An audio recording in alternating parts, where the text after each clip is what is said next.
الحمد لله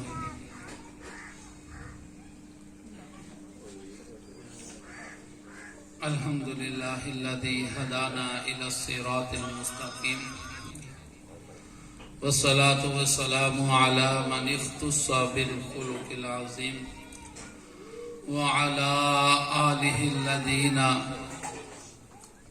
بنصرة الدين القويم أما بعد فأعوذ بالله من الشيطان الرجيم بسم الله الرحمن الرحيم وما أرسلناك إلا رحمة للعالمين صدق الله العظيم وصدق رسوله النبي الكريم الأمين قال الله تبارك وتعالى في شأن حبيبه في القرآن المجيد والفرقان الحميد إن الله وملائكته يصلون على النبي يا أيها الذين آمنوا صلوا عليه وسلموا تسلیما۔ تمام احباب محبت کے ساتھ بآواز بلند درود پاک کا نذرانہ حضور کی بارگاہ میں پیش کریں۔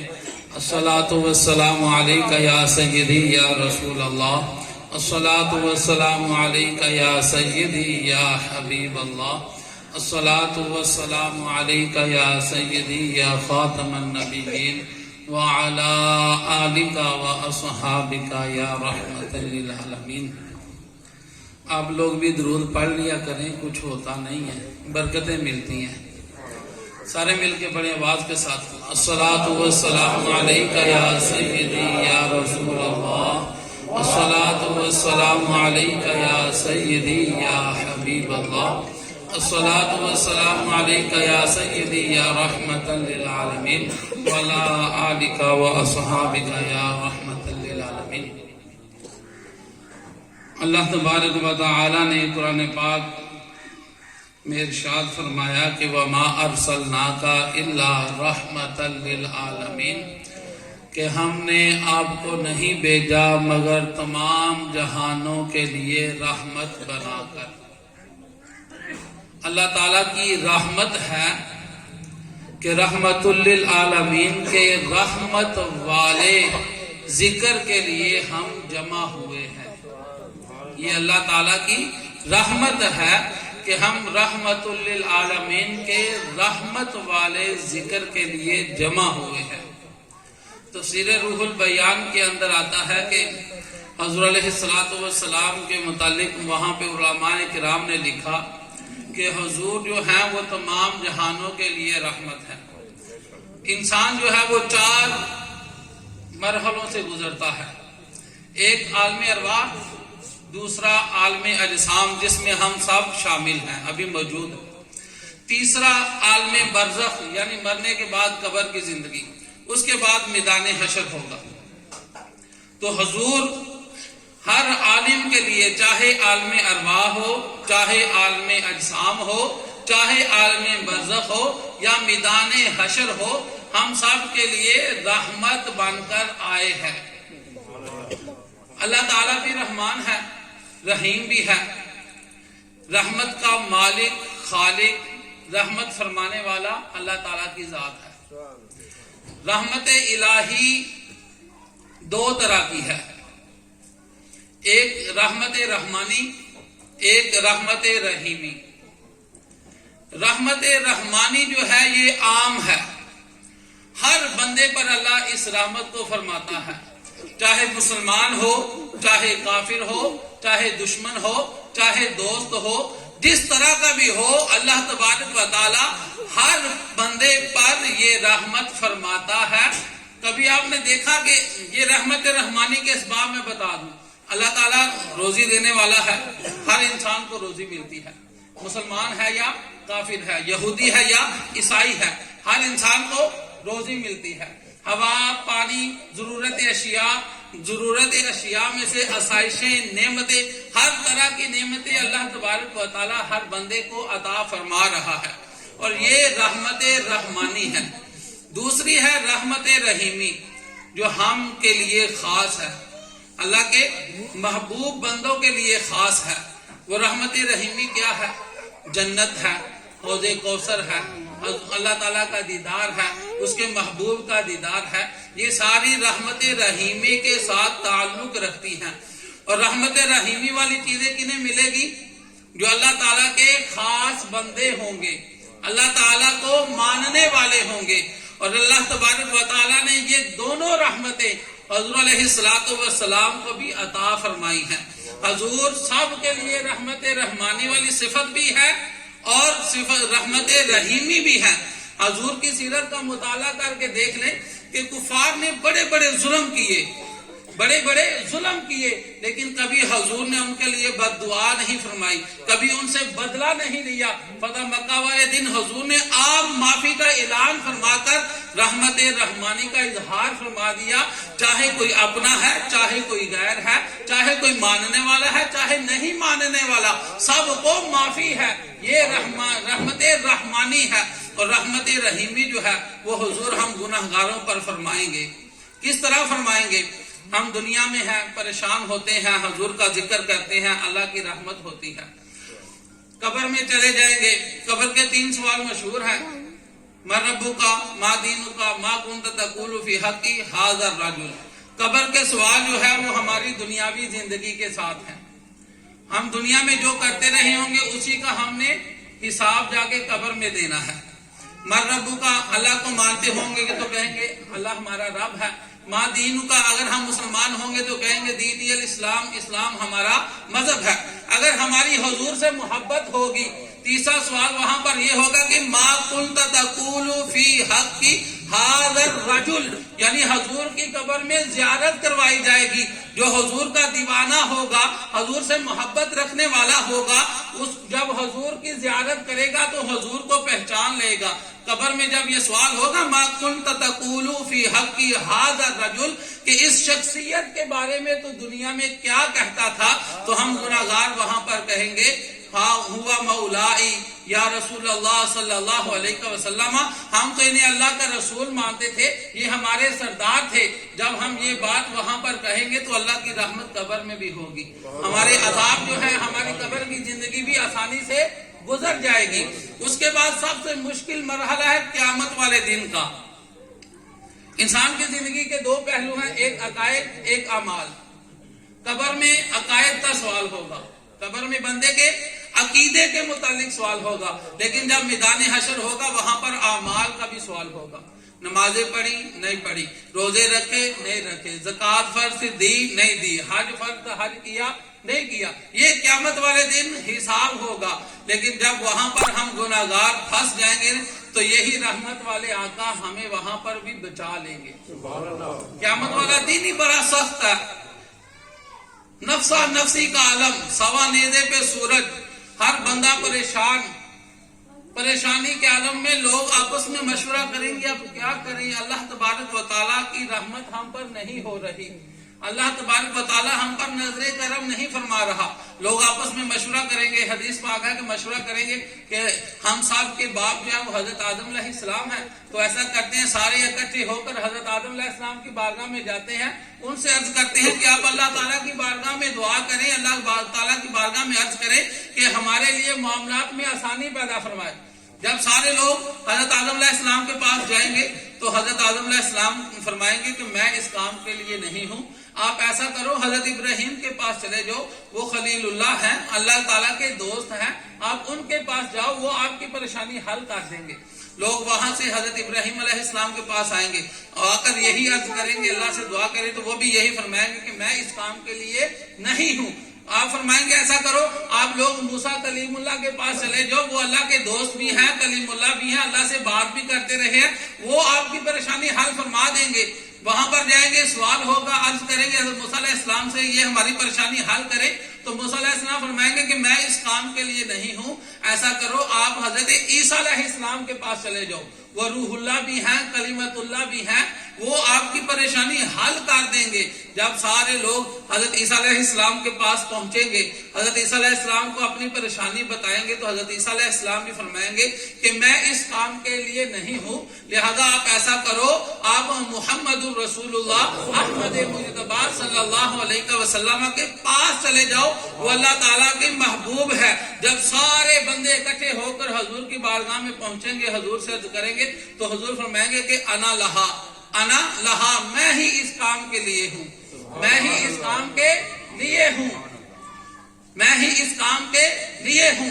حضور پھر کیا کریں گے؟ حضور اللہ تعالیٰ کی بارگاہ میں سجدہ ریز ہو جائیں گے۔ حدیث پاک کے الفاظ آتے ہیں کہ حضور فرماتے ہیں کہ اللہ تبارک و تعالیٰ مجھے ایسی حمدیں سکھائے گا جو ابھی میرے علم میں نہیں آئی، یعنی وہ خاص حمدیں جو ہے قیامت والے دن کے لیے ہے۔ حضور فرمائیں گے کہ اللہ مجھے وہ حمدیں جب سکھائے گا تو میں سر سجدے میں رکھ کر اللہ تعالیٰ کی ان حمدوں میں سے کچھ حمدیں بیان کروں گا، اللہ کی تعریف بیان کروں گا، اللہ کی ثنا بیان کروں گا۔ جب میں اللہ کی ثنا بیان کروں گا تو اللہ تبارک و تعالیٰ ارشاد فرمائے گا یا محمد ارفع رأسک، اے حبیب اپنے سر کو اٹھاؤ، اے حبیب اپنے سر کو اٹھاؤ، قل یسمع لک، آپ فرماؤ آپ کی بات سنی جائے گی، بولو آپ کی بات سنی جائے گی۔ پھر فرمائے گا وصل تعطی، آپ سوال کرو آپ کو عطا کیا جائے گا۔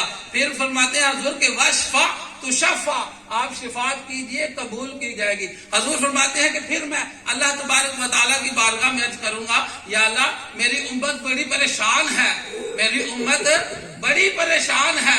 امت کا تو بہانہ ہوگا سارے لوگوں پر حضور اپنی رحمت نچھاور فرمائیں گے، امت بڑی پریشان ہے، لہذا کیا کیا جائے؟ میدان حشر میں حساب کتاب جو ہے وہ شروع کیا جائے، حساب کتاب شروع کیا جائے۔ صالحین جو ہے، شہداء جو ہیں، انبیاء، شہداء، صدیقین، صالحین، یہ تو اپنی اپنی اعمال سے جنت میں چلے جائیں گے، اپنی اپنی اعمال سے جنت میں چلے جائیں گے۔ حضور میدان حشر میں اپنی امتیوں کو ملاحظہ فرما رہے ہوں گے، دیکھ رہے ہوں گے۔ ہم جب کبھی کوئی کہتا ہے نا درود شریف پڑھ لو تو ہم پڑھتے نہیں ہیں۔ ایک درود شریف کی بات آپ کو سنا دوں کہ میدان حشر لگا ہوگا، حضرت آدم علیہ السلام اپنے مقام پر کھڑے ہو کر سارے میدان حشر میں جتنے بھی لوگ ہوں گے ان کو دیکھ رہے ہوں گے، ان کو دیکھ رہے ہوں گے۔ ہم سارے حضرت آدم علیہ السلام کی اولاد ہیں، تو حضرت آدم علیہ السلام اپنی اولاد کے احوال کو دیکھ رہے ہوں گے۔ آپ کیا دیکھیں گے؟ میزان کے پاس جہاں پر نامہ اعمال تولا جائے گا، ایک حضور کا امتی گناہگار امتی، اس کا نامہ اعمال تولا گیا، گناہ بڑھ گئے، نیکیاں کم ہو گئی۔ اللہ تعالیٰ فرشتوں کو حکم فرمائے گا اسے اٹھاؤ جہنم میں پھینک دو، اسے اٹھاؤ جہنم میں پھینک دو۔ یہاں تو لوگ اعتراض کرتے ہیں کہ حضور کو علم نہیں ہے، وہاں پر تو اس حدیث پاک میں تو یہ بھی معلوم ہے کہ حضرت آدم علیہ السلام کے پاس اللہ نے علم عطا فرمایا کہ وہ اپنی اولاد کو بھی پہچانتے ہیں اور جو حضور کا امتی ہے اسے بھی پہچانتے ہیں، ٹھیک ہے۔ جب وہ فرشتے کیا کریں گے؟ اس گناہگار امتی کو لے کر جہنم کی طرف جا رہے ہوں گے تو حضرت آدم علیہ السلام اپنے مقام سے کھڑے ہو کر حضور کو ندا دیں گے۔ حشر میدان حشر میں حضور کیا کریں گے؟ کبھی ہم غریبوں کی شفاعت فرمائیں گے، کبھی حوض کوثر پر پانی پلائیں گے، کبھی تسلیاں دیں گے، ہم گناہگاروں کو جہنم سے آزاد کروا کر جنت میں لے کر جائیں گے۔ جب حضرت آدم علیہ السلام دیکھیں گے کہ حضور کے امتی کو جہنم میں پھینکا جانے لگا ہے تو حضور جو ہے وہ حضرت آدم علیہ السلام جو ہے وہ حضور کو وہاں سے ندا دیں گے یا احمد۔ حضور کا آسمانوں پہ نام احمد ہے، اس نام سے حضرت آدم علیہ السلام حضور کو پکاریں گے۔ حضور عرض کریں گے لبیک یا ابل بشر، حاضر اے تمام انسانوں کے باپ، حکم فرمائیے۔ تو حضرت آدم علیہ السلام فرمائیں گے کہ آپ کے ایک امتی کو جہنم میں پھینکنے کا حکم ہو گیا ہے، لہذا اس کو جہنم میں پھینکنے سے بچائیے۔ حضور علیہ السلام فوراً اس امتی کے پاس پہنچیں گے، فوراً اس امتی کے پاس پہنچیں گے، فرشتوں کو فرمائیں گے کہ رک جاؤ، یہ میرا امتی ہے، اسے کہاں لے کے جا رہے؟ فرشتے کہیں گے نہیں یا رسول اللہ، ہمیں حکم ہو گیا کہ اسے جہنم میں پھینکنا ہے۔ تو حضور علیہ السلام ایک روایت اندر تھا، حضور اس طرح اپنی داڑھی مبارک کو پکڑیں گے اور اللہ تعالیٰ سے سوال کریں گے یا اللہ تو نے مجھے فرمایا تھا کہ محبوب میں تجھے راضی کروں گا، تیری امت کے معاملے میں راضی کروں گا، میرا یہ امتی جہنم میں جا رہا ہے۔ تو اللہ تبارک و تعالیٰ فرشتوں کو فرمائے گا ٹھہر جاؤ، میرے محبوب کی بات سنو، میرا محبوب کیا چاہتا ہے۔ تو اللہ تعالیٰ فرمائے گا فرشتوں کو جس طرح میرے محبوب فرماتے ہیں اسی طرح کرو۔ فرشتے حضور کی بارگاہ میں عرض کریں گے ہمارے لیے کیا حکم ہے؟ فرشتے حضور کی بارگاہ میں عرض کریں گے ہمارے لیے کیا حکم ہے؟ تو حضور فرمائیں گے اس امتی کو، میرے اس امتی کو میزان پر واپس لاؤ، یعنی جہاں پر نامہ اعمال تولا گیا تھا وہاں پر واپس لے کے آؤ، واپس لا کے اس میں نامہ اعمال دوبارہ تولو۔ دوبارہ جب نامہ اعمال تولا جائے گا، گناہ زیادہ نیکیاں کم، حضور کیا کریں گے؟ اپنے پاس سے ایک کاغذ کا ٹکڑا نکال کے اس کے نیکیوں والے پلڑے میں رکھیں گے، نیکیاں زیادہ، گناہ کم ہو جائیں گے، نیکیاں زیادہ، گناہ کم ہو جائیں گے۔ پھر حکم ہوگا اسے جنت میں داخل کر دو۔ اب وہ بندہ ہم جیسا گناہگار بندہ وہاں پر بڑا حیران ہوگا، بڑا پریشان ہوگا، حضور کے چہرے کی زیارت بھی کر رہا ہوگا، حیرانگی کے عالم میں بھی ہوگا۔ جب حیرانگی کی انتہا ہوگی وہ حضور سے عرض کر لے گا، اے نورانی چہرے والے، اے والضحیٰ کے مکھڑے والے، واللیل کی زلفوں والے، میں آپ کو پہچانتا نہیں ہوں، آپ کون ہیں؟ میں آپ کو پہچانتا نہیں ہوں، آپ کون ہیں؟ تو حضور ارشاد فرمائیں گے میں تیرا نبی ہوں۔ وہ بندہ کہے گا یہ بات تو ٹھیک ہے، میں نے آپ کا کلمہ پڑھا، آپ نبی ہیں، لیکن میں تو گناہگار بندہ تھا، میں دنیا میں گناہ کرتا رہا، گناہگار تھا، سیاکار تھا، مجھے تو جہنم میں پھینکنے کا حکم ہو گیا تھا۔ آپ نے شفاعت فرمائی، وہ بھی ٹھیک، لیکن مجھے ایک اور بات میرے ذہن میں خلش کر رہی ہے، وہ جو نامہ اعمال میں ایک کاغذ کا ٹکڑا رکھا تھا آپ نے، وہ کیا ہے؟ تو حضور فرمائیں گے فلاں مسجد میں، فلاں محفل میں یا فلاں گھر میں بیٹھ کے تو نے مجھ پر ایک مرتبہ درود و سلام پڑھا تھا، وہ میں نے محفوظ رکھا ہوا ہے۔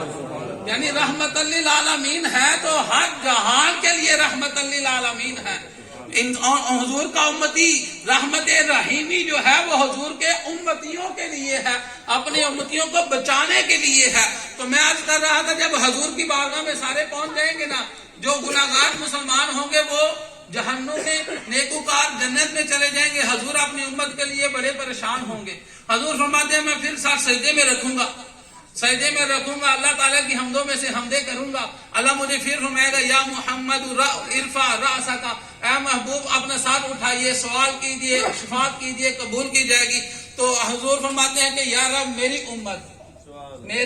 امت، ہم امتی بھولے بیٹھے ہیں، وہ آقا ہمیں ہر جگہ نہیں بھولے، ہر جگہ ہمیں یاد رکھا ہوا ہے۔ حضور فرمائیں گے یا اللہ میری امت۔ اللہ فرمائے گا محبوب جاؤ جہنم میں، جس کے دل میں جو کے دانے کے برابر بھی ایمان ہے اسے نکال کے لے آؤ جنت میں۔ جو کا دانہ کتنا، اتنا سا ہوتا ہے، اتنا سا بھی ایمان ہے، اسے نکال کے لے آؤ جنت میں داخل کر دو۔ حضور فرماتے ہیں میں جاؤں گا جہنم میں، جتنے بھی مجھے ایسے لوگ ملیں گے جن کے دلوں میں اتنا سا ایمان ہوگا، میں ان سب کو نکالوں گا، جنت میں داخل ہو جائیں گے۔ حضور فرماتے ہیں میں پھر سر سجدے میں رکھوں گا۔ حضور سارے انبیاء کرام قیامت والے دن اپنے اپنے مقام پر موجود ہوں گے، لیکن حضور علیہ الصلوۃ والسلام اپنے مقام پر موجود نہیں ہوں گے۔